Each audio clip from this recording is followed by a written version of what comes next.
ये कहानी है भास्कर नाम के एक आदमी की, जो एक प्राइवेट बैंक में कैशियर के रूप में काम करता है। भास्कर की तनख्वाह सिर्फ 6,000 रुपये है, लेकिन उसके ऊपर कई लोगों का कर्जा है, जिसकी वजह से वो हमेशा चिंता में रहता है। भास्कर के परिवार में उसके पिता, एक छोटा भाई, एक बहन, उसकी पत्नी सुमति और एक बेटा शामिल हैं। भास्कर और सुमति ने अपने परिवार के खिलाफ जाकर लव मैरिज की थी, जिसकी वजह से सुमति के घर वाले भास्कर की इज्जत नहीं करते। एक दिन सुमति भास्कर और अपने बेटे के साथ अपने भाई के बेटे की बर्थडे पार्टी में जाती है। पार्टी में भास्कर की आर्थिक समस्याओं की वजह से उसका परिवार उनकी बिल्कुल इज्जत नहीं करता। हालात इतने खराब हो जाते हैं कि सुमति के भाई की पत्नी उनके बेटे को केक तक देने से मना कर देती है। इस बेइज्जती की वजह से सुमति का दिल टूट जाता है और वो अपने परिवार से सारे रिश्ते तोड़कर वहाँ से वापस आ जाती है। इस घटना से भास्कर को भी बहुत बुरा लगता है, लेकिन फिलहाल वो कुछ कर नहीं पाता। भास्कर को पूरा विश्वास था कि जल्दी ही उसकी जिंदगी सुधर जाएगी, क्योंकि उसके मैनेजर ने उससे प्रमोशन का वादा किया था। प्रमोशन के बाद उसकी सैलरी 6,000 से बढ़कर 12,000 हो जाएगी। भास्कर इसी उम्मीद में दिन गुजार रहा था कि एक दिन वो अपने सभी कर्जे चुका देगा और अपनी इज्जत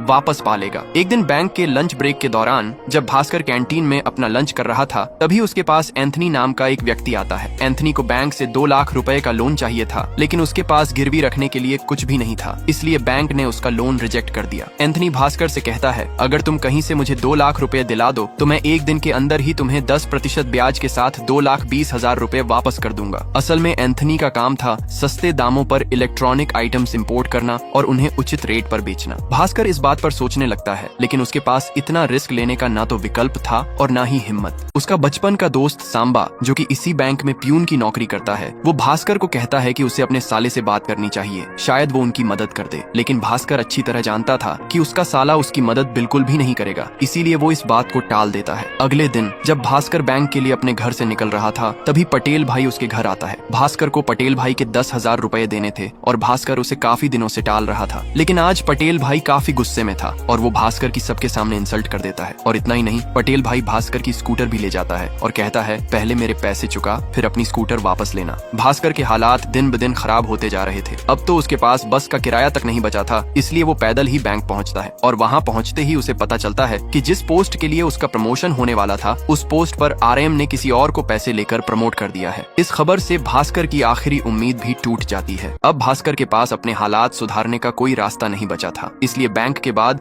वो एंथनी से मिलता है और उसे 20% ब्याज पर 2 लाख रुपए दे देता है। असल में भास्कर एक बड़े फैसले पर पहुंच चुका था। वो समझ चुका था कि ईमानदारी से उसकी समस्याओं का कोई हल नहीं निकलने वाला, इसलिए उसने बैंक क्लोजिंग के वक्त 2 लाख रुपए छुपा लिए। उसका प्लान यह था कि जब एंथनी अगले दिन उसका पैसा और ब्याज वापस करेगा, तब वो वह 2 लाख रुपए चुपके से बैंक में वापस रख देगा और जो 40,000 का ब्याज मिलेगा उससे अपनी समस्याएं सुलझा लेगा। इस प्लान में भास्कर का दोस्त सांबा भी उसका साथ दे रहा था। एंथनी अपने वादे के मुताबिक उसी रात भास्कर को 2 लाख रुपए के साथ 40,000 का ब्याज भी वापस दे देता है। भास्कर और सांबा प्रॉफिट के 40,000 रुपए को आपस में आधा आधा बांट लेते हैं। भास्कर के हिस्से के 20,000 रुपए से वो अपने सारे कर्ज चुकता कर देता है और पटेल भाई को पैसे देकर अपनी स्कूटर वापस ले आता है। और अगली सुबह भास्कर बैंक के पैसे चुपके से वापस बैंक के लॉकर में रख देता है। जिस डीलर को ये लोग कार बेचने वाले थे, उसे पुलिस ने रेड में पकड़ लिया था, जिसकी वजह से भास्कर पूरी तरह से घबरा जाता है। लेकिन एंथनी गोवा में एक दूसरे डीलर से बात करता है और उसे कार खरीदने के लिए मना लेता है। इसके बाद ये तीनों कारों को लेकर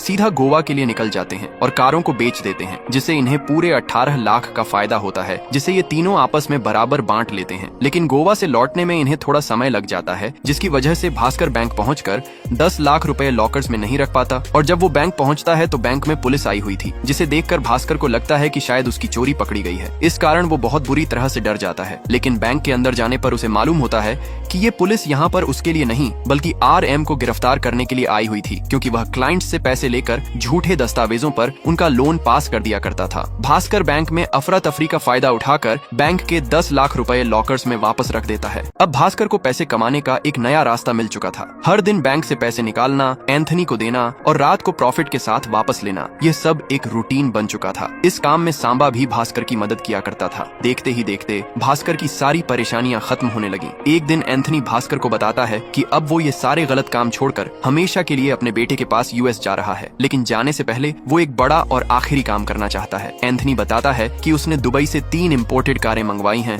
जिन्हें बेचकर एक बड़ा प्रॉफिट कमाया जा सकता है, इसलिए उसे इस बार 10 लाख रुपए चाहिए। एंथनी का यह प्लान सुनकर भास्कर पहले तो घबराता है, लेकिन फिर वह सांबा के साथ बात करने के बाद मान जाता है। एंथनी के मुताबिक इस बार जो प्रॉफिट मिलेगा वह तीनों मिलकर बराबर बांटेंगे। भास्कर बहुत सोचने के बाद बैंक से 10 लाख रुपए चुरा लेता है और फिर भास्कर, सांबा और एंथनी तीनों कारों को बेचने डीलर के पास जाते हैं। लेकिन इस बार यहाँ पर एक गड़बड़ हो जाती है। इस हादसे को भास्कर एक चेतावनी की तरह लेता है और गलत कामों को छोड़ने का फैसला कर लेता है। इसके बाद एंथनी अपने बेटे के पास अमेरिका चला जाता है और भास्कर भी इन 6 लाख रुपए से अपने छोटे भाई को पढ़ने के लिए अमेरिका भेज देता है और सांबा इन पैसों से एक्सपोर्ट इंपोर्ट का काम शुरू कर देता है। अब आरएम को बैंक से निकाल दिए जाने के बाद जीएम विनोद भोसले के रेफरेंस पर बैंक के चेयरमैन राजबीर लोखंडे भास्कर को एजीएम प्रमोट कर देते हैं और अब उसकी सैलरी 6,000 रुपये से बढ़कर सीधा 19,500 रुपये हो जाती है। अब भास्कर की लाइफ पूरी तरह से सेट हो चुकी थी, इसीलिए उसने गलत काम करना छोड़ दिया था। लेकिन एक दिन बैंक में भास्कर से मिलने सूरज नाम का एक आदमी आता है जो कि इंडिया के सबसे बड़े स्टॉक ब्रोकर हर्षा मेहरा के लिए काम करता है। सूरज भास्कर को कतारी बैंक के बीआर देता है। बीआर का मतलब होता है बैंक रिसीट्स, जो एक तरह का फाइनेंशियल इंस्ट्रूमेंट होता है।